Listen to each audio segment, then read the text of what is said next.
Hello friends, welcome back to my channel. আবার একটা নতুন ব্লগে তোমাদের সবাইকে স্বাগতম। সেদিন ব্রেকফাস্টে একটা দারুণ সুন্দর জিনিস বানিয়েছিলাম, সেটা হলো ছানার চিল্লা। প্রথমে ময়দার মধ্যে বেশ খানিকটা পেঁয়াজ আর লঙ্কা কেটে ভালো করে মিশিয়ে নিয়েছিলাম। ভালো করে ব্যাটারটা বানাতে হবে, একদম মসৃণ একটা ব্যাটার বানিয়ে নিতে হবে। যেভাবে আমরা সাধারণত গোলা রুটি বা চিল্লার ব্যাটার বানাই সেভাবে একদম মসৃণ ব্যাটার বানাতে হবে। তারপরে ফ্রাই প্যানে সামান্য একটুখানি সাদা তেল অথবা বাটার দিয়ে এটা আমি ভাজা যায়।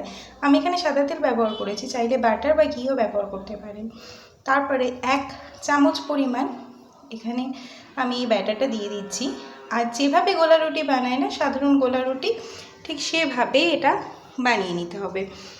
তো একটুখানি সময় নিয়ে ধৈর্য ধরে ব্যাটারটাকে একটুখানি রেস্টে দিলে সুন্দর গোলা রুটি অথবা চিল্লা ছেড়ে যায় ফ্রাই প্যান থেকে। অনেকের ক্ষেত্রেই প্রবলেম হয়, যেটা আমারও আগে হতো। অনেক সময় মিশ্রণে বেশি জল পড়ে যায় অথবা মিশ্রণটা বেশি মোটা হয়ে যায়, সেই জন্য ঠিকঠাক পরিমাণে টেক্সচার অথবা উঠতে চায় না এটা। তারপরে বেশ খানিকটা ছানা, যেটা বাড়িতেই কাটানো দুধ দিয়ে বানানো হয়েছিল, এটার জায়গায় সাধারণত পনিরকেও স্ক্র্যাম্বল করে নিতে পারেন, কিন্তু ভালো হয় এরকম ছানা নিলে।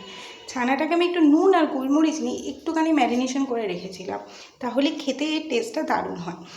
তারপরে সেটাকে ভালো করে এই চিল্লাটার ওপরে মাখিয়ে দিয়েছিলাম।